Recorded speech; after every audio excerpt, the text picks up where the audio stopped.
kahit salita ka ng salita, kung walang structure yung sinasabi mo, hindi mataas yung makukuha mo sa selfie. Kasi, ginegradean ka in totality. Like, marunong ka bang mag-open and close ng conversation. So, that's one thing actually, lagi kong ina-advise sa student. Alam ko marunong kayo magsalita ng English, kaya mo magsalita ng 30 seconds, 60 seconds, 90. Pero, yung way mo ba ng pagsasalita is may structure. Diba? Kaya lagi kong tinuturo sa kanila, structure is the key to ace the speaking. Madaling i-ace ang speaking sa totoo lang. Pero, yung mga maliliit na bagay na hindi natin nare-realize, na ina-expect ng mga examiners sa selfie. Hindi na nakakalimutan natin.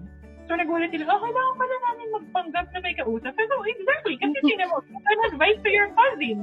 Alam nga namang dumiretso ka lang, ito yung advice ko, bato ka ng bato ng advice.